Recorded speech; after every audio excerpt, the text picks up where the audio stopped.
மீண்டுமாய் ஒரு விசை கூட வாழ்த்துகிறோம். தேவனுடைய வார்த்தைக்கு நேராய் நாம் கடந்து போவோம். தேவனுடைய வார்த்தையை கேட்டு நம்ம அதன்படி நடப்போம். கர்த்தர் நம்மை ஆசீர்வதிப்பாராக. எடுத்து வாசிக்கலாம். நியாயாதிபதிகளின் புஸ்தகம் 6ஆம் அதிகாரம் 16வது வசனம்.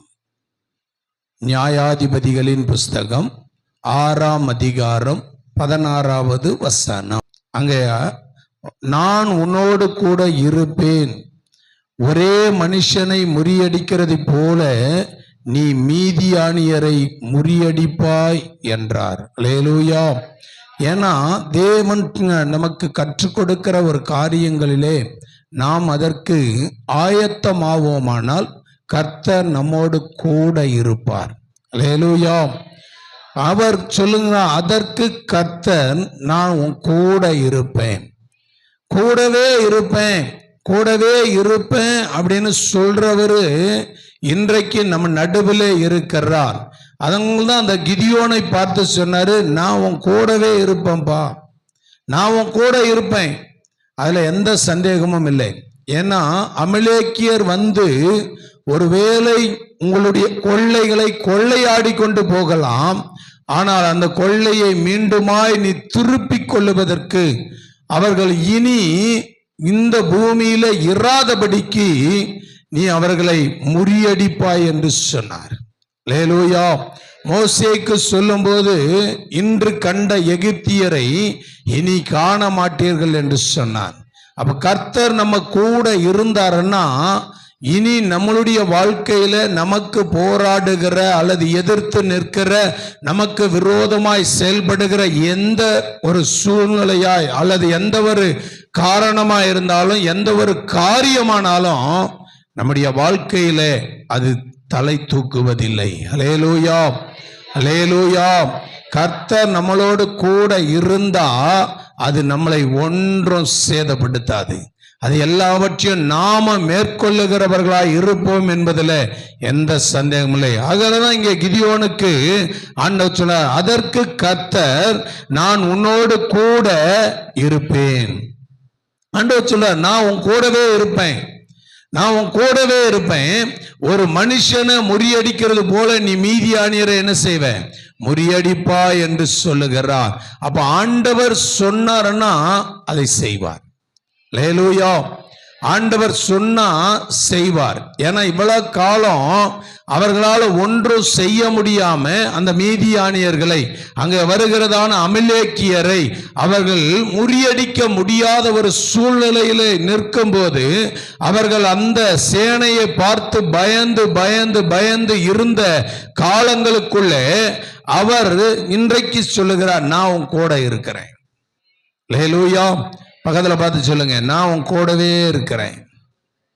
ஆண்டவர் சொல்ல, நான் உன் கூடவே இருக்கிறேன். அப்ப கூட இருந்தா என்ன நடக்கும்? ஆண்டவர் நம்ம கூட இருந்தா என்ன நடக்கும்? நமக்கு ஏதாவது ஒரு கேள்வி எழும்புதா? ஆண்டவர் நம்ம கூட இருந்தா என்ன நடக்கும்? அப்ப என்ன நடக்குது என்பதை நாம் அறிந்திருக்கணும். என்ன நடக்க போகுது என்பதை நாம் எதிர்பார்ப்போடு கூட இருக்கணும். அதை எதிர்பார்ப்புக்கு மாத்திரம் இல்ல, அது நடந்து முடிந்த பிறகு அது எனக்கு அனுகூலமா இருக்கிறதா என்று நான் எண்ணி பார்க்கிறவனா இருக்கணும். அல்லேலூயா. அதுதான் இங்க ஆண்டவர் சொல்லார். அதே நியாயாதிபதிகளின் புஸ்தகத்திலே 6ஆம் அதிகாரம் 17வது வசனத்திலிருந்து 21 வசனம் நமக்கு சொல்லுது. வாசிக்கலாம். அப்பொழுது அவன் உம்முடைய கண்களில் இப்பொழுது எனக்கு தயை கிடைத்ததானால், உம்முடைய கண்களிலே இப்போது தயவு கிடைக்கிறதானால் என்னோடு பேசுகிறவர் தேவரீர்தான் என்று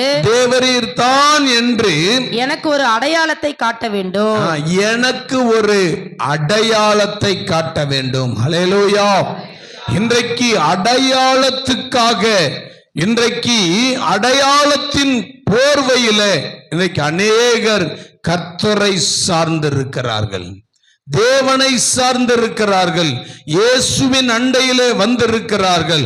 நாங்களும் ஒருவேளை கிறிஸ்தவர்களா இருக்கணும் என்கிற ஒரு அடையாளத்துக்காக அடிப்படை வசதிகளை நாம் பார்க்கும்போது நாங்க பார்க்கிற வேலைகள் ஒருவேளை நாங்க ஆண்டவருக்கு விரோதமானதா இருந்தாலும், ஆண்டவரோடு கூட நிலை நிற்க முடியாமல் இருந்தாலும், ஆனால் எங்களுடைய வாழ்க்கையில நாங்களும் கிறிஸ்தவர்கள் என்று சொல்லுவதற்கு ஒரு அடையாளம் தேவை. எனக்கு நிறைய பேரை நீங்க பார்க்க முடியும். ஒரு பைக்கு வாங்கினா பைக்கில் போன உடனே ஸ்டிக்கர் எடுக்கிறான், ஒரு சிலுவையை ஒட்டி விடுறான். கேட்டா நீ கிறிஸ்தவனையா அப்படின்னு கேட்டா, நான் கிறிஸ்தவன் இல்லை, நானு கிறிஸ்தவன் இல்லை. அப்ப கிறிஸ்தவனா இல்லாததுக்கு எதுக்கு சிலுவை ஒட்டுற அப்படின்னு கேட்டா, இல்ல சிலுவை இருந்தா ஒரு பாதுகாப்பு. ஒற்ற சிலுவை உன்னை பாதுகாக்காது, நல்லா கவனிக்கணும். ஒரு வாகனத்துக்கு போனா வாகனத்துல சொல்றான் என் சமூகம் உனக்கு முன்பாக செல்லும் எழுதி வைக்கிறான்.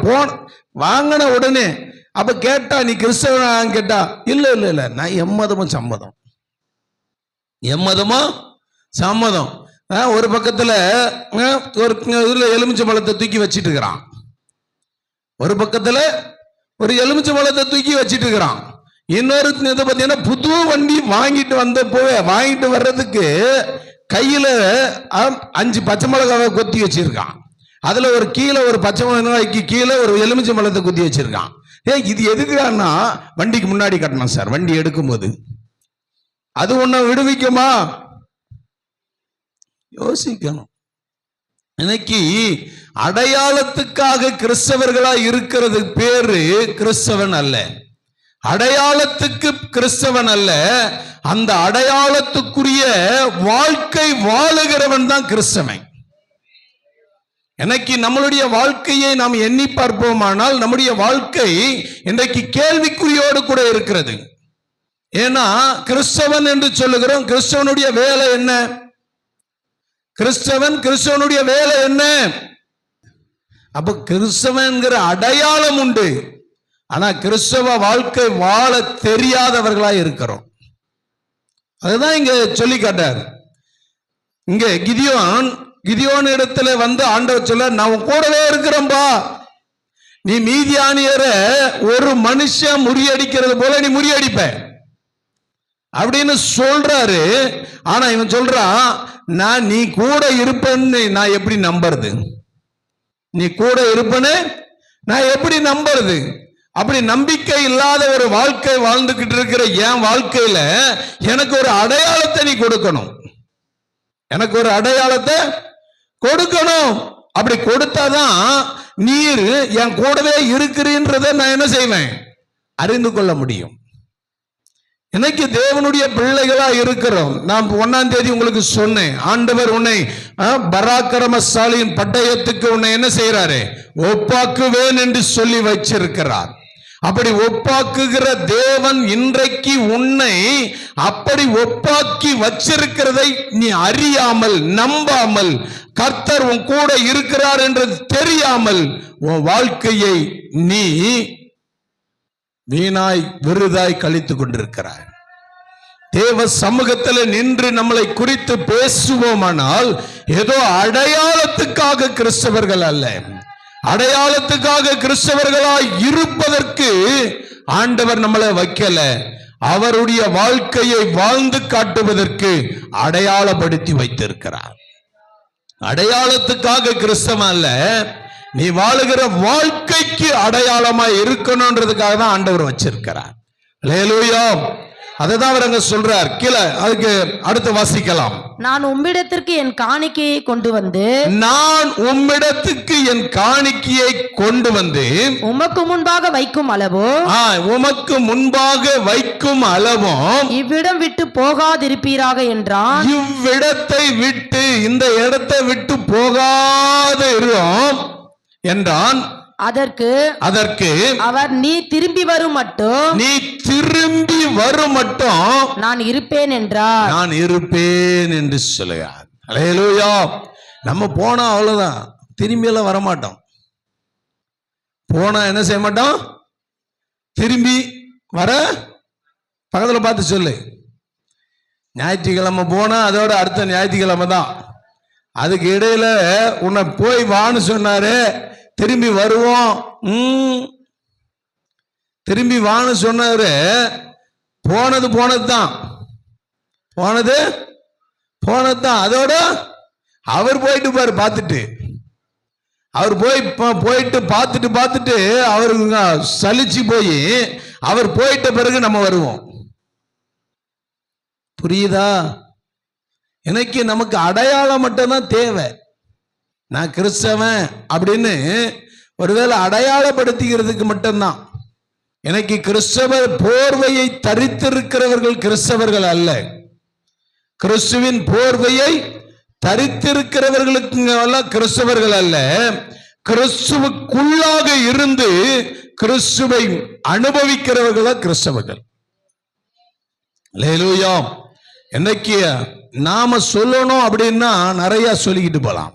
அப்ப கிறிஸ்தவனுடைய வாழ்க்கையை வாழ தெரியாதவன் பேரு கிறிஸ்தவன் அல்ல.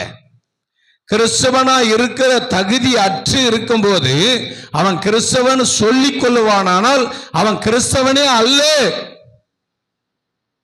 எனக்கு கிறிஸ்துவின் பெயரை கெடுக்கிறதுக்காக தான் அநேகர் இருக்கான். கிறிஸ்துவின் பெயரை வீணிலே வழங்குறதுக்கும் இன்னும் அநேகர் வாயில தூசிக்க வைப்பதற்கும் மாத்திரம்தான் கிறிஸ்துவின் அடையாளத்தை வைத்திருக்கிறார்கள். ஆனால் கிறிஸ்துவ வாழ்க்கை வாழ தெரியல. அல்லேலூயா. இங்க சொல்றான், இந்த வார்த்தையை இங்க பார்க்கும்போது அவன் சொல்றான், நான் காணிக்க கொண்டு வந்து உன்னிடத்துல வைக்கிற வரையிலும் நீ என்னை விட்டு என்ன செய்யக்கூடாது, போகக்கூடாதுன்னு சொல்றான். அப்ப ஆண்டவர் சொல்றாரு, அவனுக்கு மறு உத்தரவும் சொல்லி அனுப்புறாரு, நீ கொண்டு வந்து வைக்கிற வரையிலும் நான் என்ன செய்ய மாட்டேன், போக மாட்டேன். நீ திரும்பி வர்ற வரையிலும் நான் என்ன செய்ய மாட்டேன், போக மாட்டேன் அப்படின்னு சொல்ற ஆண்டவர் நம்மோடு கூட இருக்கிறார். நான் உன் கூடவே இருக்கிறேன். வாழ்நாள் முழுவதும் நான் உன் கூடவே இருக்கிறேன். எப்போ உன்னை ரட்சித்து உன்னை கரம் பிடித்தாரோ அதுல இருந்து உன்னை விட்டு விலகுவதும் இல்லை, உன்னை கைவிடுறதில்லை. நீ அவரை பிடிச்சன்னா அவரை நீ விட்டுருவ. ஆனா அவர் உன்னை பிடிச்சிருக்கிறபடியாலே அவர் ஒரு நாளும் விட மாட்டார். அல்லேலூயா. அதுதான் ஆண்டவர் சொல்ல, நான் உன்னை எப்ப ரட்சித்தனோ, எப்ப உன் கையை பிடிச்சனோ அப்பத்திலிருந்து நான் உன்னை கைவிடல. நான் உன் கூடவே இருக்கிறேன் என்று சொல்லுகிறவர் இருக்கிறாரான்னு நமக்கு ஒரு சந்தேகம். நமக்கு நம்பிக்கையற்ற வாழ்க்கை, நமக்குள்ள விசுவாசமற்ற ஒரு வாழ்க்கை. நாம கிறிஸ்தவ வாழ்க்கைக்குரிய அடையாளத்துக்காக வாழ்ந்துகிட்டு இருக்கிறோமே தவிர கிறிஸ்துவை நாம் அடையாளப்படுத்துகிறவர்களாய் வாழவில்லை. அல்லேலூயா. அதுதான் இங்க சொல்லி காண்பிக்கிறார். நீ திரும்பி வரும் மட்டும் நான் இருப்பேன் என்றார். உடனே கிதியோன் உள்ளே போய் ஒரு வெள்ளாட்டு குட்டியையும் ஒரு மரக்கால் மாவிலே புளிப்பில்லாத அப்பங்களையும் ஆயத்தப்படுத்தி இறைச்சியை ஒரு கூடையிலே வைத்து ஆணத்தை ஒரு கிண்ணத்தில் வார்த்து அதை வெளியே கர்வாலி மரத்தின் கீழ் இருக்கிற அவரிடத்தில் கொண்டு வந்து வைத்தான். அப்பொழுது தேவனுடைய தூதனானவர் அவனை நோக்கி நீ இறைச்சியையும் புளிப்பில்லாத அப்பங்களையும் எடுத்து இந்த கற்பாறையின் மேல் வைத்து ஆணத்தை ஊற்று என்றார். அவன் அப்படியே செய்தான். அப்பொழுது கர்த்தருடைய தூதன் தமது கையில் இருந்த கோலின் நூனியை நீட்டி இறைச்சியையும் புளிப்பில்லாத அப்பங்களையும் தொட்டார். அப்பொழுது அக்கினி கற்பாறையில் இருந்து எழும்பி இறைச்சியையும் புளிப்பில்லாத அப்பங்களையும் பட்சித்தது. கர்த்தரின் தூதனானவனோவென்றால் அவன் கண்களுக்கு மறைந்து போனார். அல்லேலூயா. இங்க என்ன சொல்றாரு அப்படின்னா, நான் கொண்டு வருகிற காணிக்கையே அப்படின்னு உடனே நீ கொண்டு வந்து வைக்கிற வரையும் நான் இங்கதான் இருப்பேன் அப்படின்னு சொன்னவரு, அவன் போய் அதை கொண்டு வந்து வைக்கிற அந்த வேலை வர்ற வரையிலும் கர்த்தர் அவன் கூடவே இருந்தார். கொண்டு வந்து வச்ச அவன் கொண்டு வந்ததான இறைச்சியும் அவன் கொண்டு வந்ததான புளிப்பில்லாத அப்பத்தையும் அவன் வார்த்ததான அங்க எண்ணெய் ஆணையும் அவர் பட்சித்து போட்டார் என்று சொல்லுகிறது. அவர் அதை சாப்பிட்டார்னு சொல்லுது. அல்லேலூயா.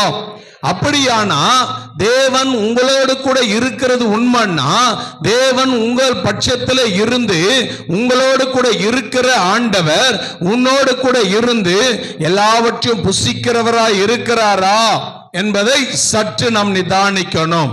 ஏன்னா வேத வசனத்தின்படி நீங்க புதிய ஏற்பாடுல போனீங்கன்னா வெளிப்படுத்தின விசேஷத்துக்கு 3ஆம் அதிகாரம் 20வது வசனத்துல நீங்க வாசிப்பீங்கன்னா அங்க ஆண்டவர் சொல்லுவாரு, இதோ உன்னோடு கூட நான் போஜனம் பண்ணுவேன் என்று.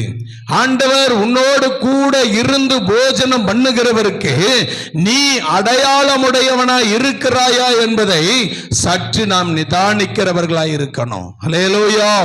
அடையாளப்படுத்துகிறது. அப்ப அடையாளத்தை கேட்கிற நாம அந்த அடையாளத்துக்குரிய வழியிலே அடையாளத்துக்கு ஏற்ற வாழ்க்கையை நாம் வாழுகிறோமா என்பதை சற்று நாம் நிதானிக்கணும். அல்லேலூயா. அதுதான் இந்த கிதியோன் இடத்துல நம்ம பார்க்கிறோம்.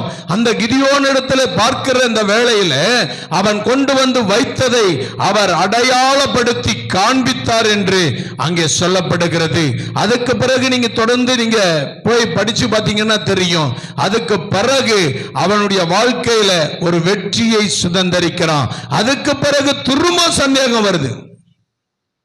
திரும்ப என்னதான் சந்தேகம். நீங்க அப்படி படிச்சீங்கன்னா தெரியும் உங்களுக்கு. அது ஃபுல்லாவே அப்படியே படிச்சுக்கிட்டு வரும்போது அப்போ திரும்ப திரும்ப சந்தேகத்துக்குரியவனா இருக்கிறதுனால அவன் சொல்லுவான், தோலை கொண்டு வந்து வெளியே போட்டு அதுல நீங்க என்ன செய்யணும், பனியை பெய்ய வைக்கணும். தோல் முழுசு என்ன செய்யணும், நனையணும். தோல் முழுதும் நனையணும். அதே சமயத்துல சுற்றியும் வந்து காஞ்சி கிடக்கணும். அதுக்கு பிறகு இன்னொரு முறை சொல்றான், இந்த தோல் மட்டும் காஞ்சி இருக்கணும், மற்றதெல்லாம் என்ன செய்யணும், நனைஞ்சிருக்கணும். நமக்கு எப்ப பாரு சந்தேகம் தான். நமக்கு எப்ப பார்த்தாலும் சந்தேகம். ஏன்னா நம்ம கூட இருக்கிறாரோ இல்லையோ. ஏன்னா நீ கைய பிடிச்சுக்கிட்டு இருப்பன்னா உன் கூட அவர் இருக்க மாட்டாரு. நீ கை பிடிச்சுக்கிட்டு இருக்கிறது உண்மைன்னா உன் கூட அவர் இருக்கிறது கஷ்டம்தான். ஆனா அவர் உன் கையை பிடிச்சிருப்பாருன்னா நீ அவர் கையை விட்டு நீ உருவி கூட போக முடியாது. அவன் கூடவே இருக்கிறவர். பிள்ளைய ஒரு தகப்பன் கூட்டிட்டு போகும்போது பார்க்கணும். பிள்ளைய தகப்பன் என்ன செய்யணும், கூட்டிட்டு போறத பார்க்கணும். அது தகப்பன் கூட்டிட்டு போறதுக்கும் பக்கத்து வீட்டுக்காரன் கூட்டிட்டு போறதுக்கும் உள்ள வித்தியாசம் நிறைய இருக்கும். ஒருவேளை ரோடு கிராஸ் பண்ணணும் அப்படின்னு கிராஸ் பண்ற நேரத்துக்கு தான் பிள்ளை தான் கையை விட்டு ஓடுதுன்னா தகப்பன் பின்னாடியே ஓடுவான். ஆனா மற்றவங்கன்னா வெளியே பார்த்து நின்னுக்கிட்டு பார்த்து பார்த்து பார்த்து ஓடுனுவான். புரியுதா? அப்படியா நம்முடைய தகப்பன் நம்மோடு கூட இருக்கிறார் என்பதை மறந்து போகக்கூடாது. அதுதான் இங்க கிதியோனுக்கு சொல்ல, நான் கூடவே இருக்கிறேன். கூட இருந்தா ஆண்டவர் செய்கிறதை நாம் பார்க்க முடியும். அதற்கு பிறகு ஆண்டவருடைய சமூகத்தில் அவன் கேட்டு பெற்றுக்கொண்டு 300 நரிகளை பிடிச்சிட்டு போய் அவன் வாளோடு வாளை கட்டி அங்க பந்தத்தை அனுப்பும் போது அங்க தீவெட்டிகளை சட்டியோடு கூட நெருப்ப போட்டு கொண்டு போகும்போது யுத்தம் பண்ணல. அவன் என்ன செய்யல, யுத்தம் பண்ணல. ஆண்டவர் சொன்னதை செய்தான். அந்த நரிகளுடைய வாளோட வாளை கட்டிட்டு அந்த வாளுக்கு பந்தத்தை கட்டி நெருப்பு வச்சு விட்டான். நெருப்பு வச்சு விட்டான். அதுக்கு அடுத்து மீதியானியர்களும் அமலேக்கியரும் யுத்தத்துக்காக எதிர்த்து நின்று கொண்டிருக்கிற வேளையில இவர்கள் வந்து தீவெட்டிகளை எடுத்து கொண்டு வந்து பானையை எடுத்துட்டு வந்து எல்லாரும் ஒரே நேரமா போட்டு ஒடிச்சாங்க.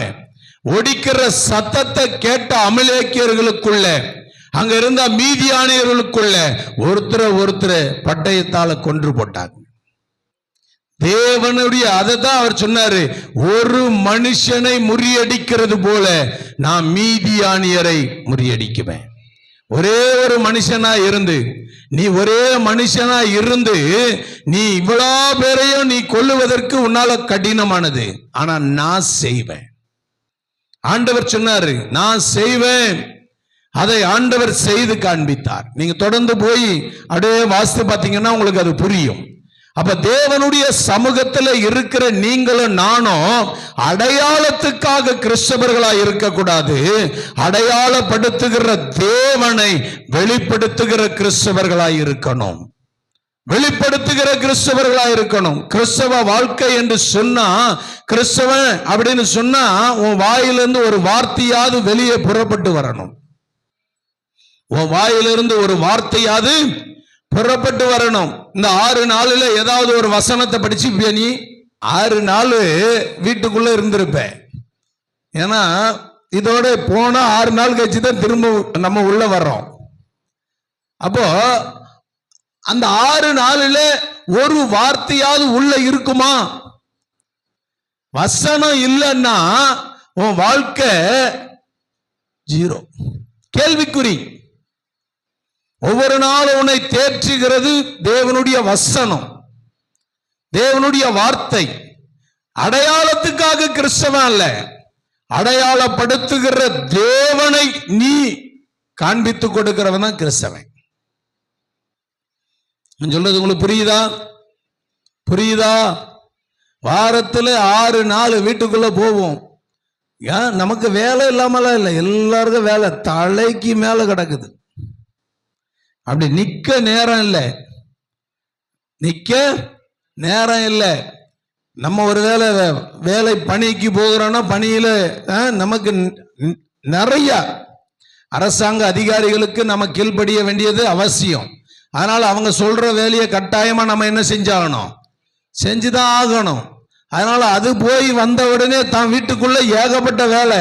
ஏன்னா வீட்டில் இருக்கிற வீட்டுக்காரர் வந்து என்ன செய்வாரு, எதனா சத்தம் போடுவாரு, எல்லாம் சண்டை வரும் அப்படின்னு இருக்கிற வேலையெல்லாம் என்ன செய்வோம், இழுத்து போட்டு செய்வோம்.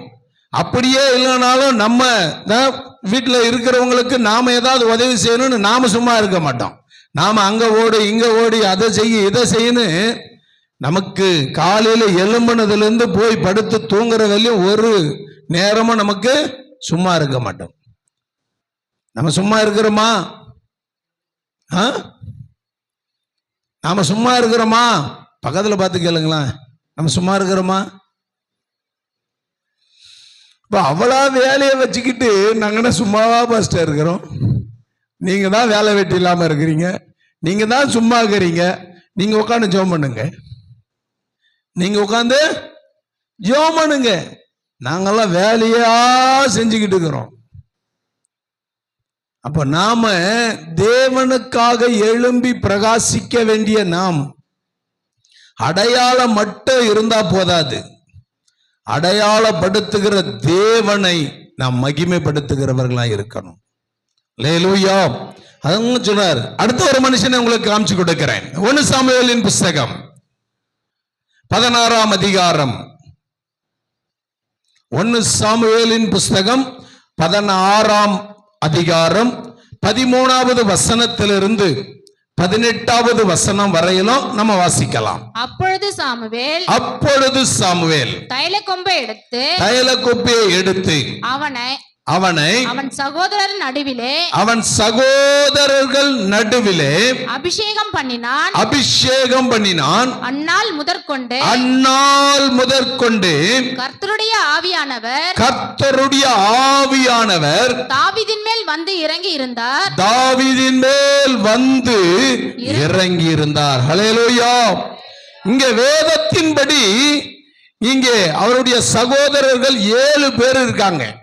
ஈசாயுடைய பிள்ளைங்க மொத்தம் 8 பேரு. அந்த 8 பேர்ல 7 பேரு நல்ல அறிவாளிகள், நல்ல பலசாலிகள், நல்ல யுத்த வீரர்கள். ஆனா எல்லாவற்றிலும் தேறினவர்கள். அப்படி தேறினவர்களா இருந்த வேளையில அவர்களை கொண்டு வந்து சாமுவேலுக்கு முன்னாடி அபிஷேகம் பண்ணுவதற்காக நிற்க வைத்த போது ஆண்டவர் இவர்கள் அல்ல, இவங்க இல்லைன்னு 7 பேரையும் நிராகரிக்கிறார். நாம இன்னைக்கு அடையாளத்துக்குரியவர்களாய் வாழுகிறவர்களாய் இருப்போமானா ஆண்டவர் புறக்கணிக்கிறவராய் இருப்பார். ஏன்னா இவங்க தான் அடையாளத்துக்குரியவங்க. நீங்க அந்த 16ஆம் அதிகாரம் முழுசும் போய் வாசித்தீங்கன்னா உங்களுக்கு புரியும். நான் அதனாலதான் உங்களுக்கு உள்ள இருக்கிற வசனத்தை மட்டும் காமிச்சு கொடுக்கிறேன். ஏன்னா அங்கே போய் ஆண்டவர் சொன்னாரு, நீ ஈசாய் வீட்டுக்கு போ, அங்க போய் நான் தெரிந்து கொண்ட ஒருத்தனுக்கு, யாருன்னு பேரெல்லாம் சொல்லி அனுப்பல ஆண்டவர், பேரெல்லாம் சொல்லி அனுப்பல, ஈசாய் வீட்டுக்கு போன்னு சொன்னாரு, அவ்வளவுதான். அங்க போய் நான் காண்பிக்கிற ஒரு மனுஷன் மேல நீ அபிஷேகம் பண்ணணும், நீ தைல குப்பிய எண்ணெய வார்க்கணும் அப்படின்னு சொல்லி அனுப்பின ஆண்டவர் உடனே இந்த சாமுவேல் போறாரு ஈசாய் வீட்டுக்கு. போன உடனே ஈசாயை பார்த்து அழைச்சாரு. ஈசாய் பார்த்த உடனே அவர் சொல்றாரு, இனி என் பிள்ளைங்கெல்லாம் இத்தனை பேர் இருக்கிறாங்கன்னு வரிசையா கொண்டு வந்து 7 பேரை நிறுத்துறாரு.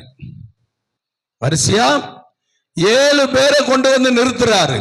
கொண்டு வந்து நிறுத்தின அந்த வேளையில சாமுவேல் பார்த்த உடனே சொன்னான், மூத்தவன் வாட்டஞ்சாட்டமா யுத்த வீரனா இருக்கிறான், அவன் ராணுவத்துல இருக்கிறான்னு நினைச்சு, ஓ இவன் தான் போல இருக்குதுன்னு தைல குப்பிய ஓபன் பண்ணும்போது ஆண்டவர் சொன்னாரு, இவன் இல்லப்பா, இவன் இல்ல. அப்போ மனுஷன் முகத்தை பார்க்கிறான், ஆனால் தேவன் இருதயத்தை பார்க்கிறவர். இன்னைக்கு மனுஷர்களாகிய நாம கிறிஸ்தவ வாழ்க்கை என்கிற கிறிஸ்துவை தரித்துக் கொள்ளுகிறவர்களாய் இருப்போமானா, கிறிஸ்துவுக்கு ஏற்ற வாழ்க்கை வாழ வேண்டியவர்களாய் இருக்க வேண்டிய நாம் மனுஷர்களுக்காக வாழ்ந்து கொண்டிருக்கிறோம். மனுஷன் பார்த்து நம்மளை மெச்சிக்கணும், என்னை பார்த்து கிறிஸ்தவன் சொல்றாங்கன்னு. என்னை பார்த்து கிறிஸ்தவன் சொல்றதுக்கு மெச்சிக்கணும். நான் தான் ஆரம்பத்திலே சொன்னேன், புது வாகனத்தை ஒருத்தன் வாங்குறான், வாங்கின உடனே வந்தான் ஒரு ஸ்டிக்கரை ஒட்டுறான், ஸ்டிக்கரை ஒட்டினோடனே நீ கிறிஸ்தவனாப்பா அப்படின்னு கேட்டா நான் இல்லை. அப்ப எதுக்கு அது? அது பாதுகாக்கும். பாதுகாப்புக்காக ஒரு சிலுவை உனக்கு பாதுகாக்காது. பாதுகாப்புக்காக தேடி வருகிற உனக்கு, அதுதான் வேத வசனம் சொல்லும் போது சொன்னது, இம்மைக்காக மாத்திரம் கிறிஸ்துவ அண்டையிலே நீ இருப்பன்னா நீ பரிதபிக்கப்பட்டவன்னு சொல்லுது. தீமோத்தேயுல போய் வாசித்தீங்கன்னா ஆண்டவர் நமக்கு சொல்லுவார்.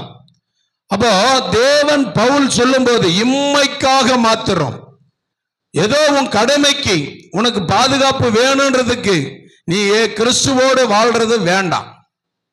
அதுக்கு நீ கிறிஸ்தவனா இருக்க வேண்டிய அவசியமோ இல்லை. அதுதான் இங்க சொன்னா. அப்போ அங்க கொண்டு வந்து நிறுத்தின அந்த 7 பேரையும் ஆண்டவர் நிராகரித்து, அப்ப சொல்றாரு, இவ்வளவுதான் உன் பிள்ளைங்களா அப்படின்னு சொல்லும் போது ஒருத்தன் இருக்கிறான், அவன் ஆடு மேய்ச்சிட்டு இருக்கிறான். ஒருத்தன் இருக்கிறான், அவன் ஆடு மேய்ச்சிக்கிட்டான். ஏன்னா அவன் லிஸ்ட்ல இல்லாத ஆளு.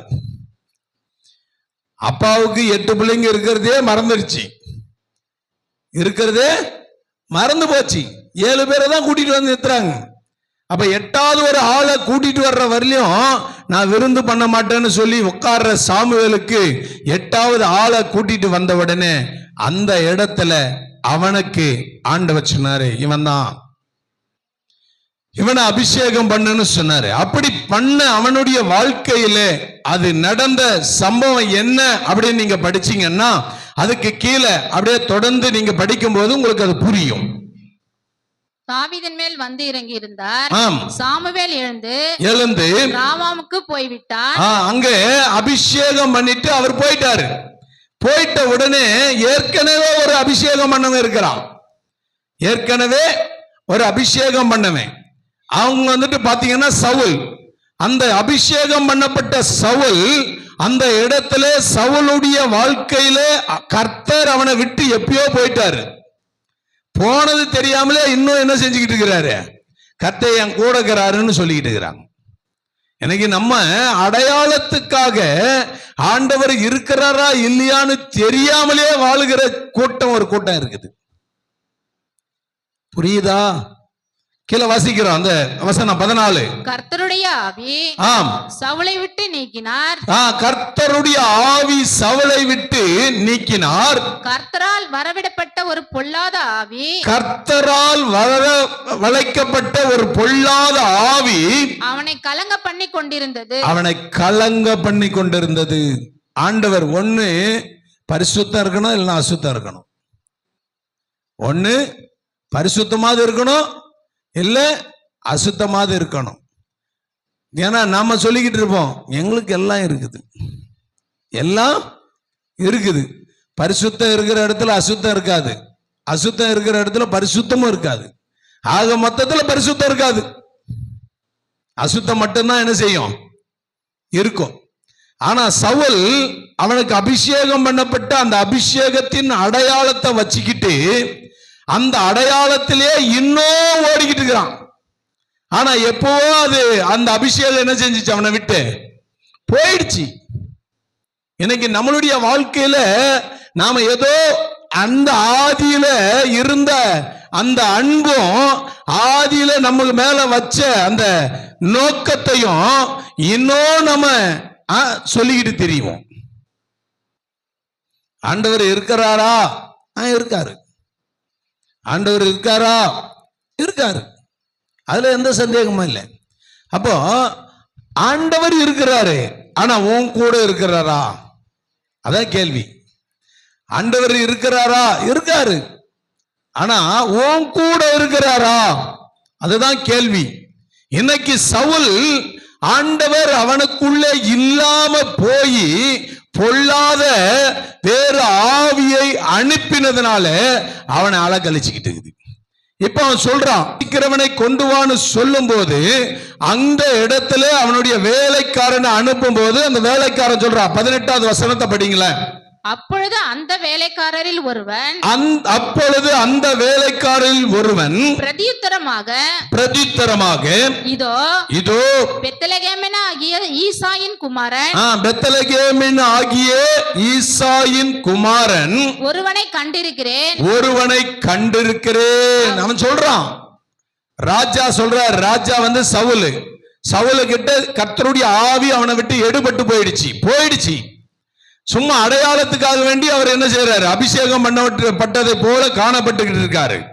ஆனா அடையாளப்படுத்துகிற ஆண்டவரை அவன் அறிந்து கொள்ளாமல் அடையாளத்துக்காகவே வாழுகிற வாழ்க்கையை மறந்து போய் அவனுடைய வாழ்க்கை கேள்விக்குறியாய் மாறிவிட்டது. ஏன்னா அடையாளப்படுத்தினவரை விட்டுட்டான், அடையாளத்துக்காக வாழ்ந்துகிட்டு இருக்கான். இப்ப அடையாளத்துக்காக வாழ்ந்தவனுக்கு இப்ப இங்க பொல்லாத ஆவி வந்து பிடிச்சிருக்கு.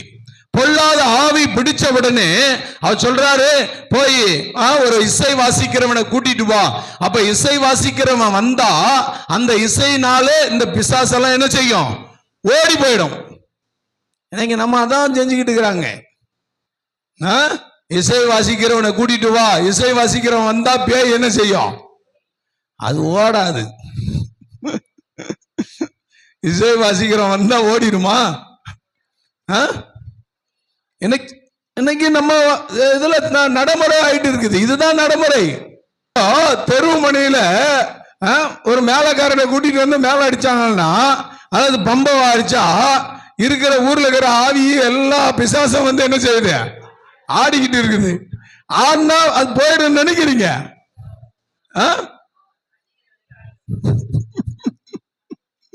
அததான் இங்க சவுல் செய்யறான். சவுலு அந்த இசை வாசிக்கிறவனை கூட்டிட்டு வா, எனக்கு இசை வாசிக்கும் போது எனக்குள்ள இருக்கிற ஆவி என்ன செய்யும், என்னை விட்டு போயிடும் அப்படின்னு சொல்றான். ஆனா அங்க என்ன நடக்குது அப்படின்னா, அங்க அவனுடைய வேலைக்காரனே இவனை பற்றி அறிஞ்சிருக்கிறான்.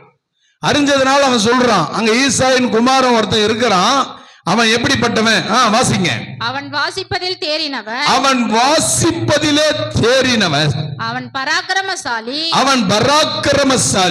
யுத்த வீரன், காரிய சமர்த்தன், சௌந்தரியம் உள்ளவன், அழகுள்ளவன்.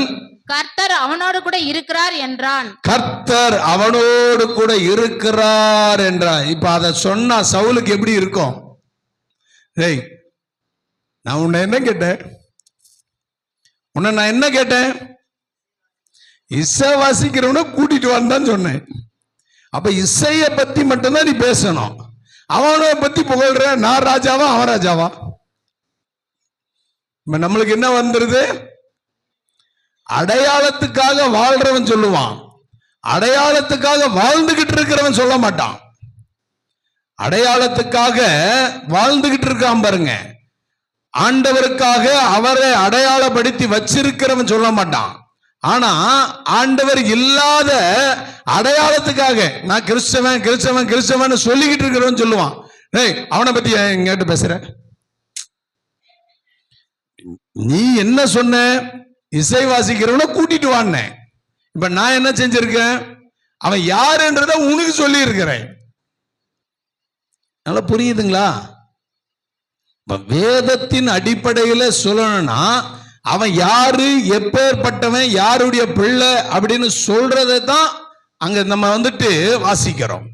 அப்ப தேவனுடைய சமூகத்திலே வரும்போது, தேவனோடு கூட நடக்கும்போது, தேவனுடைய சித்தத்தை செய்கிறதுக்கு நீங்களும் நானும் அடையாளப்படுத்தப்பட்டிருக்கிறோம். ஆனால் அவருடைய சித்தத்தை செய்கிறவர்களாய் நாம் அடையாளத்துக்குரியவர்களாய் இருக்கிறோமா? அதுதான் நமக்கு இங்க. அப்போ சவுலுக்கு அடையாளம் இருக்குது.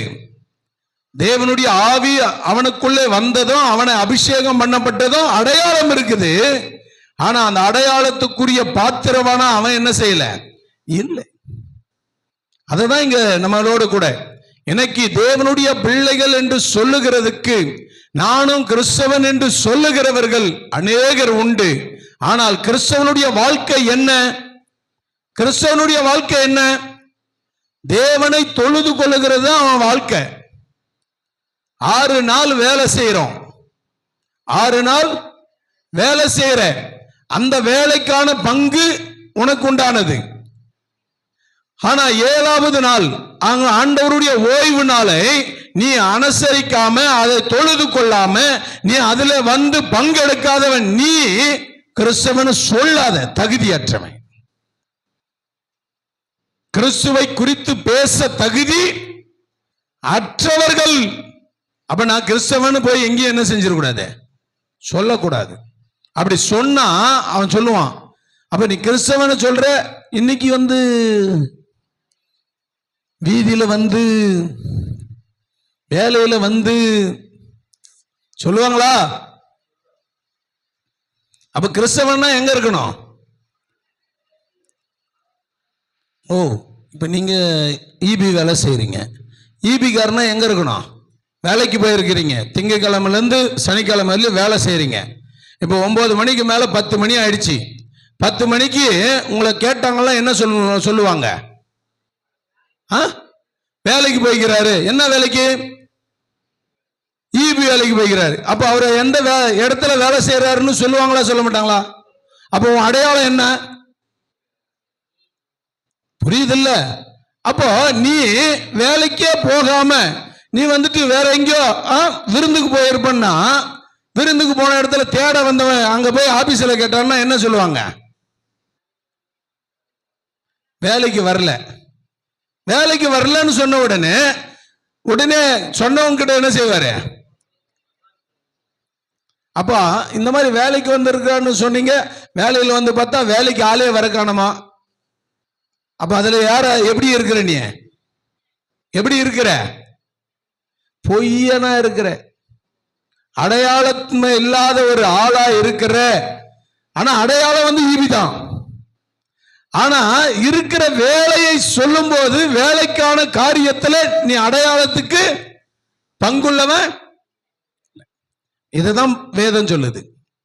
அப்ப கிறிஸ்தவன் அப்படின்னு சொன்னா, கிறிஸ்தவனுடைய வேலை என்ன? ஞாயிற்றுக்கிழமைனா ஆலயத்துக்கு போகணும். ஆலயத்துக்கு போயிருக்கிறியா?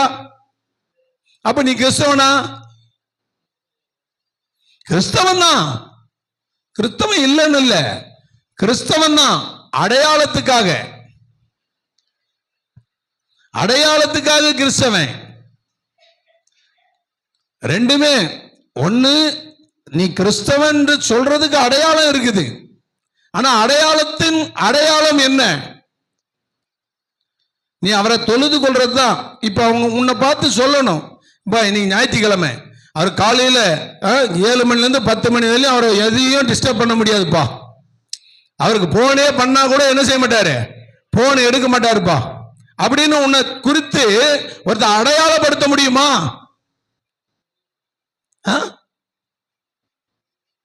சொல்லுங்க. அதுக்கு நீ பாத்திரவானவே தான் அடையாளப்படுத்த முடியும். பாத்திரவானா இல்லைன்னா அவர் கிறிஸ்தவர் தான்பா, ஞாயிற்றுக்கிழமை சர்ச்சைக்கு போவாருன்னு ஒருத்தன் சொன்னான்னா இன்னொருத்தன் சொல்லுவான் அதெல்லாம் ஒன்றும் பிரச்சனை இல்லைங்க, அவர் வருவாருங்க, நீ கூப்பிட்டு பாருங்க, கூப்பிட்டு பாரு. அவன் ஒருவேளை இங்க இருக்கிற பைபிள் எடுத்து வாசித்துட்டு ஜெபம் பண்ணிட்டு போவான் போல இருக்குது. அப்படி நினைச்சுக்கிட்டு வந்தான். நான் வீட்டில் இல்லாத சமயத்துல ஏதோ நடக்குதுங்க, இங்க பைபிள் 1க்கு 4 பைபிள் இங்க இருக்குது, அதுல எடுத்து வச்சு ஜெபம் பண்ணிட்டு போயிடுவான் போல இருக்குது. அப்படி நினைச்சு இங்க நேரா வந்தான், அதை தான் நினைச்சுன்னு வந்தான் போல இருக்குது. வந்த உடனே என்ன தம்பின்னு கேட்டேன். கேட்ட உடனே ஜெபம் பண்ண வந்தான். ஐயா ஜெபம் பண்ண வந்தான்ற ஒண்ணுமே இல்லாம வரையடா அப்படின்னு. இதோ இருக்கு, இதோ இருக்கா, உன் பட்டயத்தை போய் எடுத்துட்டு வா. திருப்பி நடக்க விட்டேன். எப்படா சைக்கிள்ல வந்தியா, எப்படி வந்தேன்னு கேட்டேன். இல்ல நடந்துதான் வந்தேன். அப்ப நடந்தே போய் எடுத்துக்கிட்டு வந்து உக்காந்து ஜெபம் பண்ணு. 10 நிமிஷம் லேட் ஆனாலும் பரவாயில்ல, நாங்க இங்க இருக்கிறோம் போ. ஒரு வேலைக்கு போகிறவன் வேலைக்குரிய பட்டயத்தை கொண்டு போகாத உன்னுடைய வேலை என்ன வேலையா இருக்கும்? சொல்லுங்க. ஒரு வேலைக்கு போறவன் வேலைக்கு உண்டான பட்டயத்தை கொண்டு போகாதவன் பட்டயத்தை என்ன பட்டயம் நீ எடுத்துட்டு போவ? அங்க போய் யாரா தருவாங்களா என்ன? எனக்கு ஒருத்தர் மேஸ்திரி வேலைக்கு வந்தாரு. மேஸ்திரிக்கு வேலை வந்தவர் அவர் சொல்றாரு, கோல்டு மட்டைக்கோல் நீங்க பாண்டெல்லாம் நீங்க தான் சார் கொடுக்கணும். பாண்டு கொடுக்கலாம், மட்டைக்கோல் கோல்டு யார் தருவாங்க? நீங்க தான் சார் தரணும். அப்ப நீ எதுக்கு வந்த? நான் வேலை செய்ய வந்தேன். யோசித்து பாருங்களேன். நான் சொன்னேன் நீ மேஸ்திரியே கிடையாது போயாண்ட. நான் அவரு சொல்லணும், ஒரு வேலையா வந்தேன், நான் மறந்துட்டு வேண்டுமா, ஏதாவது இருந்தா வாங்கி கொடு, நான் செஞ்சுட்டு போறேன்னு சொல்லணும். நீ தான் கொடுக்கணும்னு ஆணித்தரமா பேசுனா நான் என்ன மட்டைக்கோலும் கொள்ற வச்சுன்னுக்கிறாளா? சொல்லுங்க, யோசிக்கணும். அப்ப பட்டயம், நாம என்ன வேலைக்கு போகிறோமோ அந்த வேலைக்கு உண்டான பட்டயத்தை நாம என்ன செய்யணும்? கொண்டு போகணும். எதுக்கு நான் இதை பேசுறேன்னா, உனக்குள்ள ஆவி இருக்குதா? அததான் அவர் சொல்றாரு, அடையாளப்படுத்தினார். எப்போ? ஆரம்பத்துல பண்ண அடையாளத்தை இன்னும் வச்சுக்கிட்டு நம்ம என்ன செஞ்சுக்கிட்டு இருக்கிறோம்? ஓட்டிக்கிட்டு கிடக்கிறோம். அதையே தேஞ்சு கேசிட்டு இன்னும் என்ன செஞ்சுட்டு இருக்குது? தேஞ்சுக்கிட்டு இருக்குது. அது கொய்யான கத்துறது கூட தெரிய மாட்டேங்குது. யோசித்து பாருங்க. அததான் இங்க சொல்ற, சவுலுக்குள்ள இருந்த ஆவியை துரத்துறதுக்கு அவன் சொல்றான், ஒரு இசை வாசிக்கிறவனை கூட்டிட்டு வா அப்படின்னு சொன்ன உடனே அந்த வேலைக்காரன் சொல்றான், அவர் இப்படிப்பட்டவர் இன்னார் இன்னார் இன்னார்ன்றது அவன் சொன்ன உடனே அவனுக்கு ஒரு பக்கம் கஷ்டம்தான். நீங்க அதுக்கு அடுத்து அப்படி தொடர்ந்து வாசித்து பாத்தீங்கன்னா, அவன் காய்மாகமாய் மாறினான்னு சொல்லுது. கோபம் உள்ளவனா, அவனை கொல்ல திட்டமிட்டான்னு சொல்லுது. அப்ப எப்படி ஒரு இது இருக்கணும் யோசித்து பாருங்க. அப்ப அடையாளத்துக்காக வாழுகிறது பேரு கிறிஸ்தவ வாழ்க்கை அல்ல, அடையாளப்படுத்தினவருக்காக வாழுகிற வாழ்க்கை தான் கிறிஸ்தவ வாழ்க்கை. உன்னை அடையாளப்படுத்தி இருக்கார், உன்னை அழைத்து, உன்னை கரம் பிடித்து, உன்னை அபிஷேகித்து, உன்னை உன்னுடைய கிராமத்திலே, உன் குடும்பத்திலே, உன் சந்ததியின் நடுவில் வச்சிருக்கிறதுக்கு நீ அடையாளம் உள்ளவனாய் இருக்கணும். ஏதோ கடமைக்காக அடையாளம் அல்ல. நான் சொல்றது உங்களுக்கு புரியுதுன்னு நினைக்கிறேன். அப்ப தேவனை தொழுது கொள்ளுகிற வேலை வரும்போது எப்போ ஆண்டவரை தொழுது கொள்ளணும்ன்ற எண்ணம் நமக்கு வரணும். அதனால்தான் தாவீது சொல்லும் போது சொன்னார், நான் ஆலயத்துக்கு போவேன் வாருங்கள் என்று சொல்லும் போது நான் மனமகிழ்ச்சியா போனேன்றாரு. மனமகிழ்ச்சியா. அப்ப நமக்கு மனமகிழ்ச்சி எங்க இருக்கு? வேலை மேல இருக்குது. வேலைக்கு போகிற வேலை மேல இருக்கு. அது 6 நாள் இருக்கணும். அதுக்காக நான் வந்துட்டு 6 நாள் நீங்க வேலைக்கு போகாதீங்கன்னாலும் சொல்லல. 6 நாளும் நீ வேலைக்கு போனாலும் 7வது நாள் உனக்கென்று ஓய்வு நாளை கொடுக்கப்பட்டிருக்குது. அப்படி ஒருவேளை அரசாங்கத்துல உனக்கு ஒருவேளை ஸ்பெஷல் டியூட்டி போட்டிருந்தாலும் நீ எதுக்கோ பர்மிஷன் போடுற உன்னால தேவனை தொழுது கொள்ற பர்மிஷன் ஏன் உன்னால போட முடியல? அதுக்கு நீ அடையாளம் முடியும்னா இல்ல. அவ்வளவுதான் வித்தியாசம். நீ சொல்லி பாரு, அடுத்த நிமிஷம் அவங்க உள்ள இருக்கிறவன் சொல்லுவான், பா சர்ச்சைக்கு போறவருப்பா, அவர் இந்த டைம்ல இருந்து இந்த டைமுக்கு போவாரு, வேணா இந்த டைம் முடிஞ்ச பிறகு வர சொல்லலாம் அப்படின்னு சொல்ற அளவுக்கு நீ அடையாளம் உள்ளவனா இருக்கணும். புரியுதா? அது இல்லாம நம்முடைய வாழ்க்கையில நானும் கிறிஸ்தவன் நானும் கிறிஸ்தவன் நானும் கிறிஸ்தவன் சொல்லிக்கிட்டு இருக்க கூடாது. அது சொல்லுகிறதுனால ஒரு பிரயோஜனமும் இருக்காது. நம் ஆண்டவருக்காக வைராக்கியம் கொண்டு வாழுகிறவர்களாய் நாம எப்போதும் அவருடைய சமூகத்தில் நிற்கிறவர்களாய் இருக்கணும். அவர் நம்மளை அபிஷேகம் பண்ணி இருக்கிறார். அவங்க அந்த தாவீது இடத்துல வந்து சொல்லும் போது அவன் சொல்றான், அவனுடைய சரித்திரத்தை பேசுறான், அவன் எப்படிப்பட்ட ஆளுன்னு பேசுறான். பேசினதை கேட்டவன் சரி வர சொல்லு, கோபப்பட்டிருப்பான். என்ன குறிச்சு இவன் மேன்மை பாராட்டுவான்னா இவன் நான் சொன்னவனை பத்தி பேசிட்டு இருக்கிறான். ஆனால் அவனுடைய வாழ்க்கையை நாம் எண்ணி பார்ப்போம்னா, நீங்க இதையும் தொடர்ந்து நீங்க படிச்சீங்கன்னா உங்களுக்கு அது புரியும். இன்னொரு மனுஷனை உங்களுக்கு வேகமா காமிச்சு நான் கடந்து போகிறேன். பாருங்க, ஆதியாகமத்தின் புஸ்தகம் 39ஆம் அதிகாரம் 2வது வசனத்திலிருந்து 5வது வசனம் வரையிலும் நம்ம வாசிக்கலாம். கர்த்தர் யோசேப்போடு இருந்தார். கர்த்தர் யோசேப்போடு இருந்தார். அவன் காரிய சித்தி உள்ளவனானான். அவன் காரிய சித்தி உள்ளவனானான். அவன் எகிப்தியனாகிய தன் எஜமானுடைய வீட்டிலே இருந்தான். எகிப்தியனான எஜமானுடைய வீட்டிலே இருந்தான். கர்த்தர் அவனோடு இருக்கிறார் என்றும் கர்த்தர் அவனோடு இருக்கிறார் என்றும் அவன் செய்கிற யாவையும் கர்த்தர் வாய்க்க பண்ணுகிறார் என்றும் பண்ணுகிறார் என்றும் அவன் எஜமான் கண்டு. ஆண்டவர் பாருங்க எவ்வளவு ஆச்சரியமா, இங்க யோசேப்பு எகிப்திலே வந்து அடிமைத்தனத்திலே இருக்கிறான். கானான் தேசத்திலிருந்து அவன் சகோதரர்களால விற்கப்பட்டவன். தன் தகப்பனுக்கு அவன் இருந்ததான பிள்ளை 11வது பிள்ளை. எத்தனை பேரு? அவனுடைய தகப்பனுக்கு மொத்தம் 12 பிள்ளைங்க. அந்த 12 பிள்ளைகள்ல 11வது பிள்ளை தான் யாரு? யோசேப்பு. அந்த 11வது பிள்ளையா இருந்தாலும் அந்த 11வது பிள்ளையும் 12வது பிள்ளையும் அவனுக்கு பிரியமா இருக்கிற பிள்ளைன்னு அவன் வீட்டுக்குள்ளே வச்சிருந்ததுனால மீதி இருந்த 10 பேரை ஆடுகளை மேய்க்க அனுப்பினான். அப்படி அனுப்பினதுனால அவங்களுக்கு இவன் மேல ஒரே கசப்பு, ஒரே கோபம்.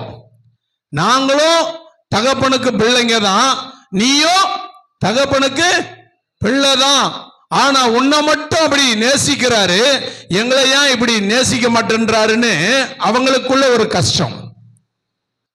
புரியுதுன்னு நினைக்கிறவங்களுக்கு. கர்த்தர் உங்க கூட இருந்தா எப்படி இருக்கும்ன்றத தான் இங்க பைபிள் வசனம் சொல்லுது. அப்ப நீங்க கர்த்தரோடு இருக்கிறீங்களா அப்படின்றது தெரியணும். நீங்க கர்த்தரோடு இருக்கிறதும் கர்த்தர் உங்களோடு கூட இருக்கிறதும் இருந்தா என்ன நடக்கும் அப்படின்றதான் உங்களோட பேசிட்டு இருக்கிறோம்.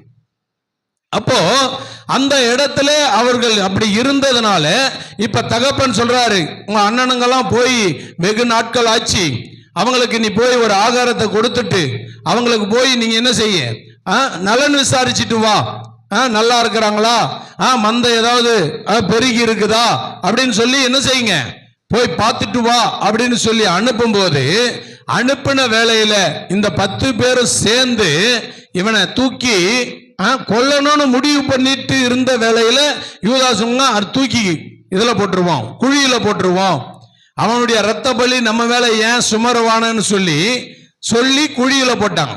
குழியில போட்ட உடனே திரும்ப குழிக்குள்ள கொல்லணும்ன்ற முயற்சி தான். ஏன்னா கர்த்தர் கூட இல்லாம அடையாளத்துக்காக மட்டும் வாழுகிற வாழ்க்கை இருக்குமானா அவனுடைய வாழ்க்கை எதிர்மறையா இருக்கும். கர்த்தர் இல்லாத ஒரு வாழ்க்கை அடையாளத்துக்காக நான் இயேசுவோடு கூட நடக்கிறேன்னு சொல்ல முடியும், ஆனா இயேசுவானவர் என் கூட இருக்கிறாரான்னு சொல்ல முடியுமா? நானும் கிறிஸ்தவனு சொல்ல முடியும், கிறிஸ்துவோடு கூட வாழ்க்கை வாழுகிறேனா என்பதை சொல்ல முடியுமா? அதுதான் இங்க சொல்றார். அப்போ அவனுடைய வாழ்க்கையில அவனை குறித்து இது பண்ணுவாங்க. அப்போ இஸ்மவேலர்கள் கரத்துல அவர்கள் வெள்ளி காசுக்காக விற்று போடுகிறார்கள்.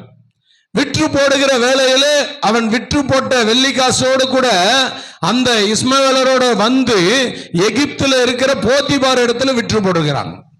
போத்திபார் இடத்துல விற்று போட்டவனே போத்திபார் இடத்துல வந்து அவன் தங்கி இருக்கிற வேளையில அந்த போத்திபார் பார்க்கிறான், எங்க இருக்கிற அடிமைகளில இவன் விசேஷித்தவனா இருக்கிறானே.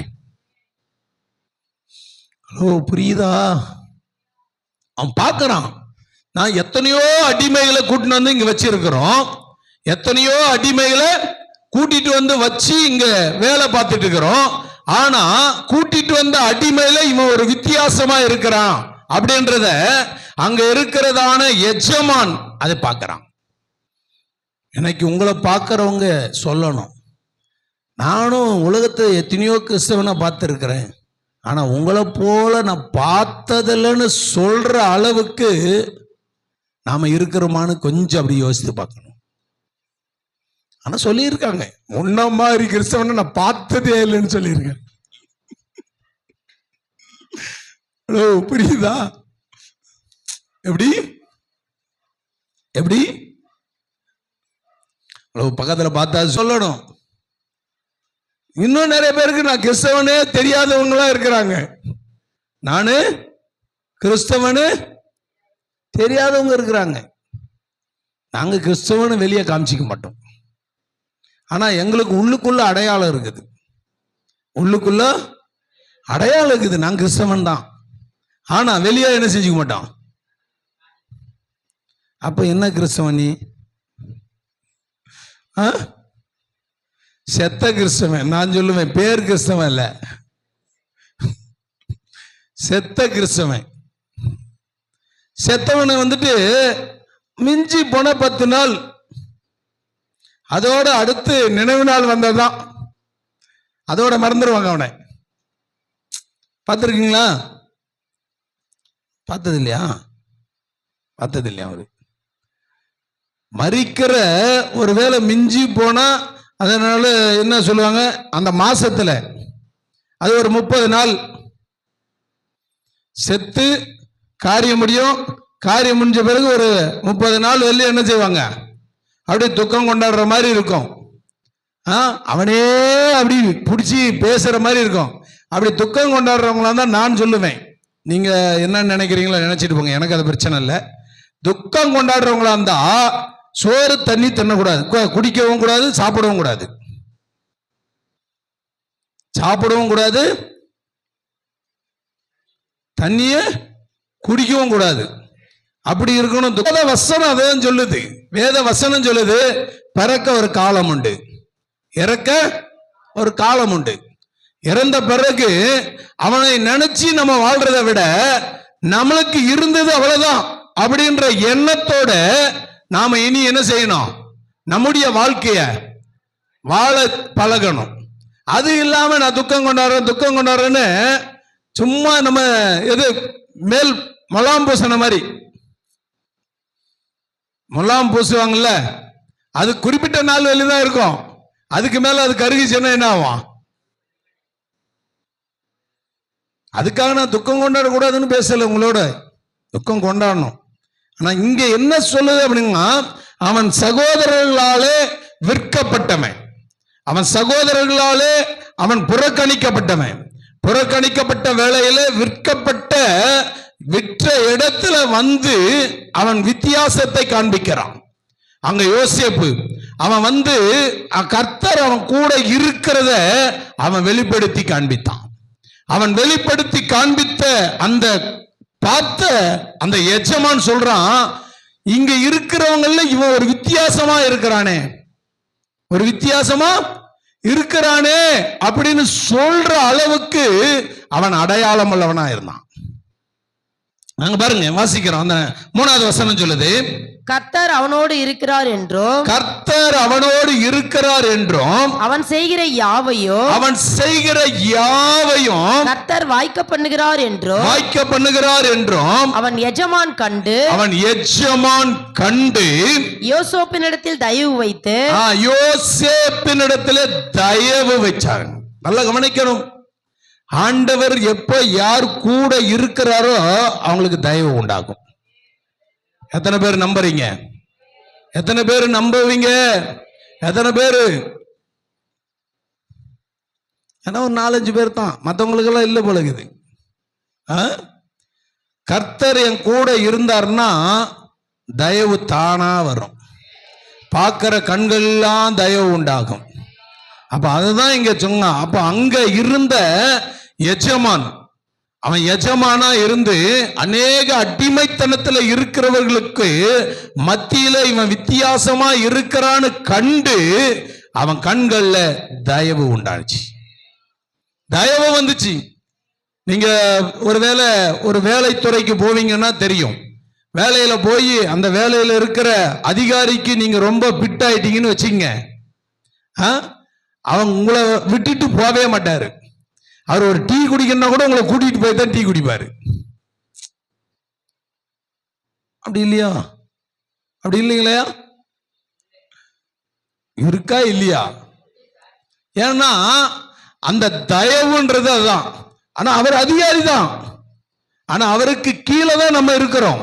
இருந்தாலும் நாம அவரோட கூட இணைஞ்சு இருக்கிறதுக்கு அவர் நம்மளை என்ன செய்வாரு?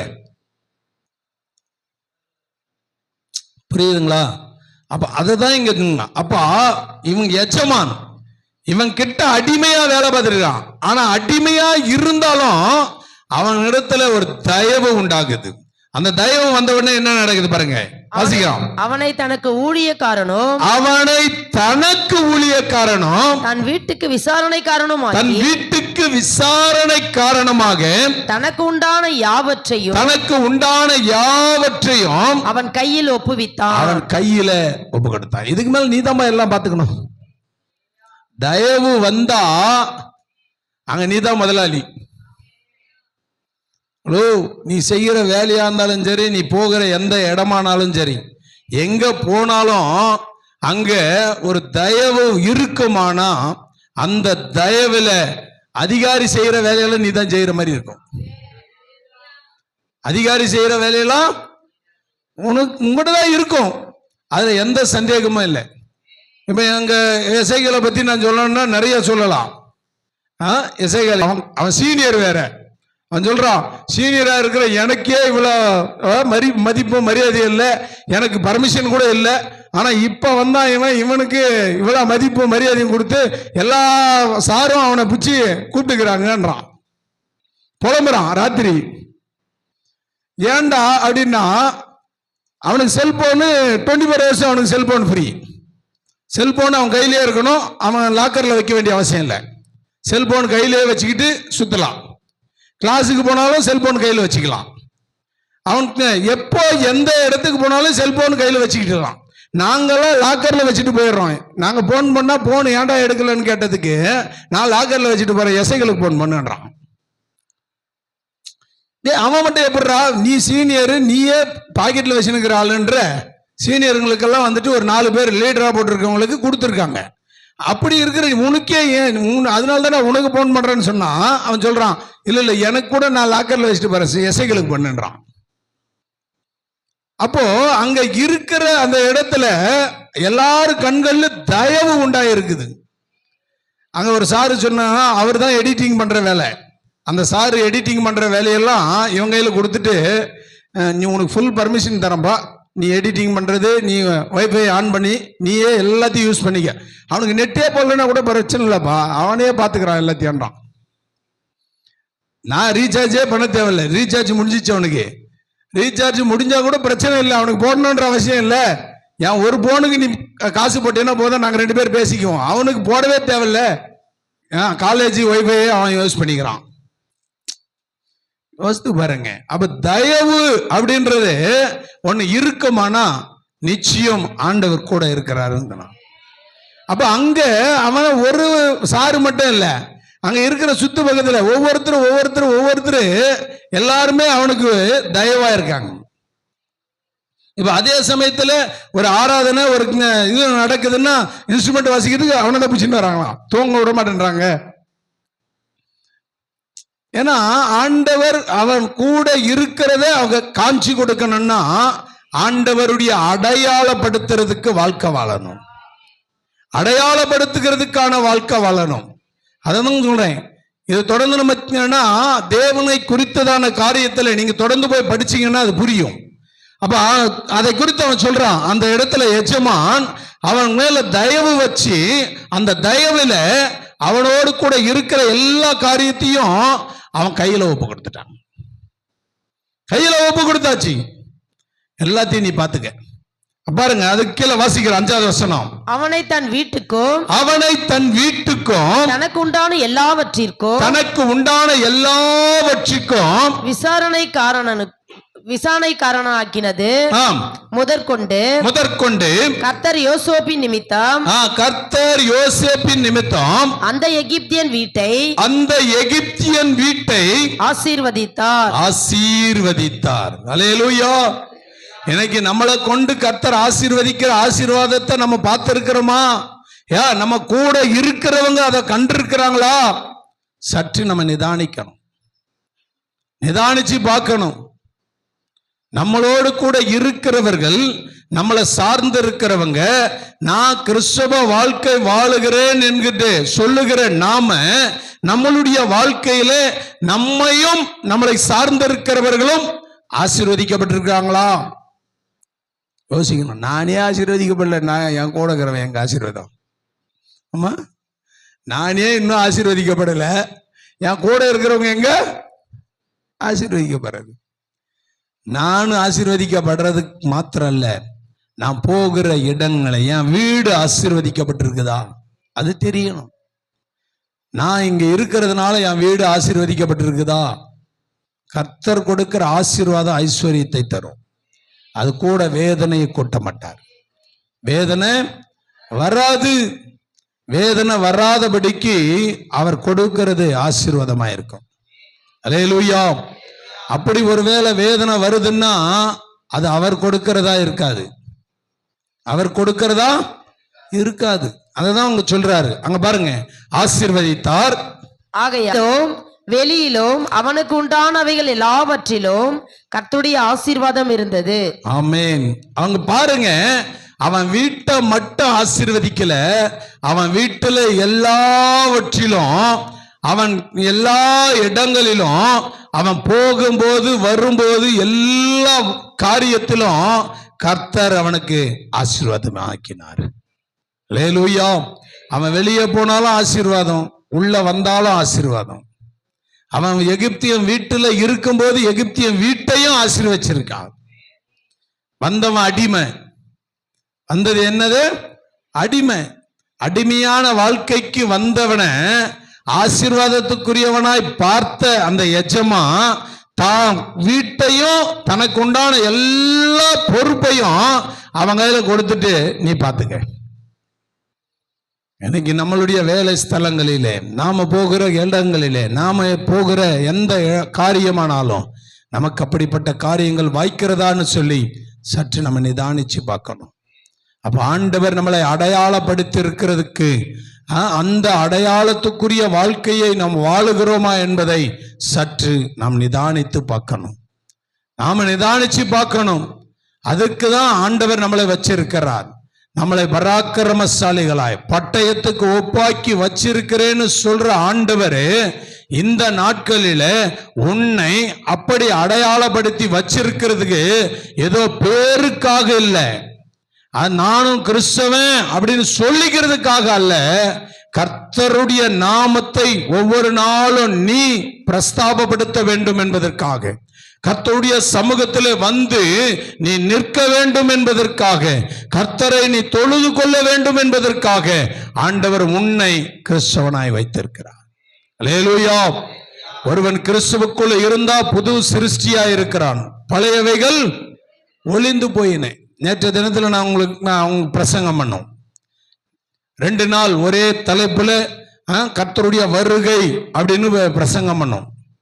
வருகையில நாம எப்படி இருக்கிறோம், என்ன மாதிரி இருக்கிறோம், எப்படி இருக்கணும் அப்படின்றதை குறித்து. ஆனால் இன்றைக்கு தேவன் நம்மோடு கூட இருக்கிறார்னா அதற்கான தயவும் அதுக்கான காரியங்களும் நம்முடைய வாழ்க்கையில நிறைவேற வேண்டியது அவசியம். அல்லேலூயா. நாங்கள் படியிடுவோம். பரிசுத்தமுள்ள பிதாவே, இந்த நல்ல வேலைக்காக நாங்கள் நன்றி செலுத்துகிறோம். எங்களுடைய வாழ்க்கையில நீர் அடையாளப்படுத்துகிறதுக்கு, நீர் எங்களோடு கூட இருக்கிறீர் என்பதை நாங்கள் அறிந்து கொள்வதற்கு எங்களை வேதத்திலிருந்து ஒரு 3 மனிதர்களை எங்களுக்கு காண்பித்து கொடுத்திருக்கிறீர். கிதியோனுடைய வாழ்க்கையில நீர் இருந்திருக்கிறீர். தாவீதுடைய வாழ்க்கையில நீர் இருந்திருக்கிறீர். யோசேப்புடைய வாழ்க்கையிலே நீர் இருந்திருக்கிறீர். அப்படிப்பட்ட ஆண்டவர் எங்களுடைய வாழ்க்கையிலும் நீர் இருந்து நாங்கள் போகிற எந்த இடத்திலும் நாங்கள் போகிற ஆண்டவரே காரியங்களை கர்த்தர் எங்களுக்குள்ளே நீர் வாய்க்க பண்ணி நீர் ஆசீர்வதிப்பீராக. தொடர்ந்து உம்முடைய சித்தம் நிறைவேறட்டும். எல்லாவற்றும் திருக்கரத்தில் ஒப்புக் கொடுக்கிறோம். இயேசு கிறிஸ்து நாமத்தினாலே வேண்டிக் கொள்ளுகிறோம் பிதாவே. ஆமென்.